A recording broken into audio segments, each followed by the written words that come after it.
India के अंदर सबसे ज़्यादा इकोनॉमी जो बनती है एग्रीकल्चरल सेक्टर से बनती है। एग्रीकल्चरल सेक्टर का मतलब है कृषि क्षेत्र। अगर कृषि क्षेत्र ही खराब हो तो एग्रीकल्चर से जो हमारी इकोनॉमी बनती है वो भी खराब हो जाएगी। तो इसी वजह से आज की वीडियो में आपको बताने वाला हूं कि एग्रीकल्चर से बनने वाली क्या क्या प्रॉब्लम्स हैं, जिनके बारे में जो है मैं आज आपको बताऊंगा। साथ में उसके क्या क्या इम्पैक्ट्स पड़ते हैं जो फार्मर्स होते हैं उनके ऊपर, किसानों के ऊपर, और साथ में जो गवर्नमेंट ने इसमें क्या स्कीम्स निकाली हैं वो भी आज मैं आपको इस वीडियो में बताऊंगा। तो चलिए इस वीडियो को शुरू करते हैं बिना किसी देरी।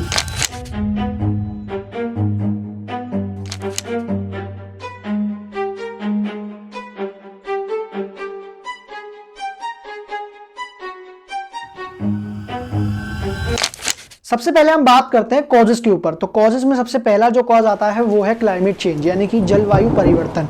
इसमें क्या होता है, गर्मी, सर्दी, जो बारिश और ये होते हैं, ये एग्रीकल्चर को ख़राब कर देते हैं। इन मौसमों में जो है एग्रीकल्चर पूरी तरीके से बर्बाद हो जाता है, और ज़्यादातर बारिश के मौसम में तो बहुत ज़्यादा होता है। इसी वजह से किसानों को बारिश के मौसम से और गर्मी के मौसमों से बहुत ज़्यादा दिक्कतें होती हैं, क्रिएट होती हैं, और यही प्रॉब्लम्स क्रिएट करती हैं एग्रीकल्चर के लिए। नंबर 2 पे आता है भूमि सुधार और मिट्टी की कमी। इसमें जो है फर्टिलाइजर का ज़्यादा इस्तेमाल होता है। इसी वजह से जो हमारी लैंड होता है, यानी कि जो एग्रीकल्चर के लिए लैंड होता है, वो खराब हो जाता है, यानी कि जो भूमि है वो खराब हो जाती है। इसी वजह से जो अशुद्ध हो जाती है एक तरीके से भूमि, तो इसी वजह से वो अच्छा रिजल्ट नहीं दे पाती। नंबर 3 पे आता है पानी की कमी। पानी की कमी से बहुत ज़्यादा एग्रीकल्चर में प्रॉब्लम क्रिएट होती है, जो कि गर्मियों के मौसम में बहुत ज़्यादा होती है। गर्मियों के मौसम में क्या होता है कि जो खेत होते हैं या फिर जो कृषि होती है उसको जो है पानी की ज़्यादा ज़रूरत होती है, लेकिन उस समय पर पानी उसको इतना ज़्यादा नहीं मिल पाता, क्योंकि किसान जो है उसके पास लिमिटेड वाटर ही होता है, और इसी वजह से जो है कृषि जो है उसकी खराब हो जाती है, यानी कि एग्रीकल्चर बर्बाद हो जाता है। नंबर 4 पे आता है लैक ऑफ टेक्नोलॉजी, यानी कि तकनीकों की कमी। तकनीकों की कमी यानी टेक्नोलॉजी की कमी से जो है एग्रीकल्चर बर्बाद हो सकता है। कैसे कि आजकल का मॉडर्न ज़माना है, तो आजकल बहुत मॉडर्न टाइप की टेक्नोलॉजीज़ हैं ताकि इससे हम एग्रीकल्चर में मदद कर सकें, लेकिन ऐसा नहीं हो पाता, क्योंकि बहुत से किसान ऐसे होते हैं जो कि वो टेक्नोलॉजी बाय नहीं कर पाते, यानी कि खरीद नहीं पाते। तो इसी वजह से उनको जो है उनकी क्षमता जो है, इनका कॉन्फिडेंस जो है वो गिरता चले जाता है, क्योंकि वो उन चीज़ों को बाय नहीं कर पाते जो उनको हेल्प कर सकती हैं। तो इसी वजह से ये भी एक बड़ा कारण होती है एग्रीकल्चर को ख़राब करने में।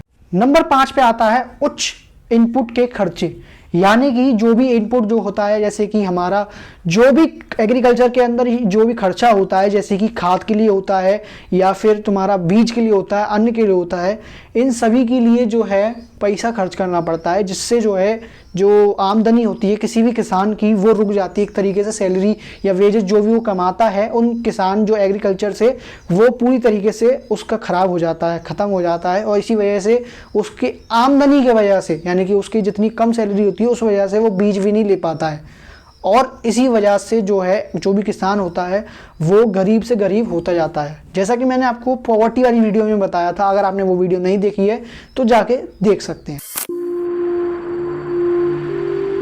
अब हमने जो भी कॉजेज समझे उन्हीं से कुछ निकलते हुए इम्पैक्ट्स भी हैं। इम्पैक्ट्स जैसे कि नंबर 1 पे आता है आर्थिक दुख। आर्थिक दुख तो हर किसी को होता है, हाथ में जो बड़े किसान जो होते हैं, जो गरीब किसान होते हैं, उनको बहुत ज़्यादा दुख होता है, क्योंकि वो अपनी पूरी मेहनत करते हैं, जी जान लगा देते हैं अपनी कृषि को बचाने में, अच्छा करने में, पर उनकी जो कृषि है वो मतलब जो एग्रीकल्चर है वो इन चीज़ों की वजह से ख़राब हो जाता है, जो कि मैंने आपको कॉजेज़ बताए, और इसी वजह से उसको अपनी मेहनत का, यानी कि अपने मेहनत का कोई भी रिजल्ट नहीं मिलता।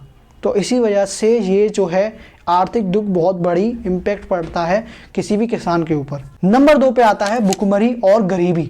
भुखमरी और गरीबी जो है वो फैलती जाती है किसी भी किसान के घर पे, क्योंकि वो किसान जो है अपना एग्रीकल्चर से रिजल्ट नहीं ले पा रहा है, और रिजल्ट नहीं ले पा रहा है तो उसको सैलरी नहीं मिल पा रही है। इसी वजह से या वेजेस या सैलरी जो भी होते हैं वो नहीं मिल पाती, इसी वजह से जो है किसान के घर पे भुखमरी और गरीबी फैलती जाती है।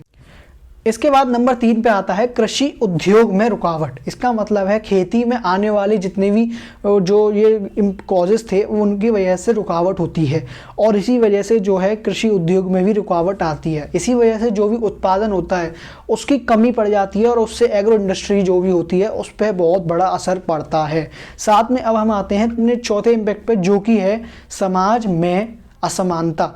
मतलब इससे इनइक्वलिटी फैलती है जो भी समाज के अंदर रहता है किसान, क्योंकि वो गरीब होता जाता है अगर वो अपनी एग्रीकल्चर को बचा नहीं पाएगा, उसका रोजी रोटी वही होती है और उसी की उस वजह से उसको भुखमरी और गरीबी फैलती जाती है। नंबर 5 पे आता है भूमि सुधार और मट्टी की कमी, यानी कि जो आपको कॉज बताया था उसी से निकलता हुआ ये इम्पैक्ट है, जिसमें जो है जो भूमि होती है वो अशुद्ध हो जाती है और जो फर्टिलिटी होती है वो कम होती है उसकी। इसी वजह से जो है जो किसान होते हैं या एग्रीकल्चर होता है उनका वो बर्बाद होने लग जाता है। अब जैसा कि मैंने आपको कॉजेज बताए, उनसे निकलते हुए इम्पैक्ट्स बताए, अब इन इम्पैक्ट्स पे अगर गवर्नमेंट ध्यान देती है तो गवर्नमेंट कुछ सॉल्यूशन निकालती है। उन सॉल्यूशंस को गवर्नमेंट स्कीम्स बोलते हैं। जैसे कि पहली गवर्नमेंट स्कीम है प्रधानमंत्री फसल बीमा योजना।